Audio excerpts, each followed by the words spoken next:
A dropped ball falls 8 meters. What is its final velocity?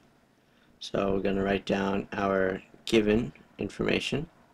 So we know that the change in its position, delta x, is equal to a negative 8 meters, so that it's falling downwards. It's falling from some height down to a height of 0 meters.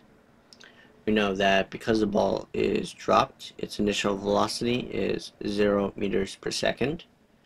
Since it's also dropped, we know its acceleration is equal to g, which is negative 9.8 meters per second squared. And we want to solve for what our final velocity is equal to. So we now have to determine which of the three kinematics equations we are going to use. So we have v equals v naught plus at, v squared equals v naught squared plus 2a delta x, and x equals x naught plus v naught t plus 1/2 a t squared. Now the equation we're going to use for this problem is v squared equals v naught squared plus 2a delta x. Because we want to solve for our final velocity, we know our initial velocity, we have our acceleration, and we also have our change in position. So we have everything required in order to solve for v from this equation. So we're going to write that down. V squared equals v naught squared plus 2a delta x. And now we're trying to solve for v, so we're going to have to take the square root of both sides. So that with v is equal to square root of v naught squared plus 2a delta x. Now we are going to plug in our given values.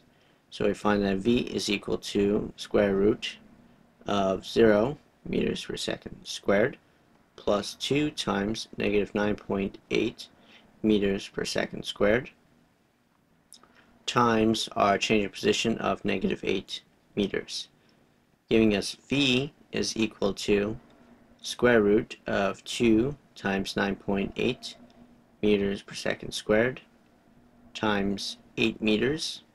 The negatives, two negatives make a positive, so negative 9.8 times 8 meters, we take the negatives out of both of those, will give us a positive value, which will allow us to take the square root of this value. If we multiply these all out, we find that v is equal to the square root of 156.8 meters squared per second squared. And if we now take the square root of this, we would find that our final velocity is 12.5 meters per second.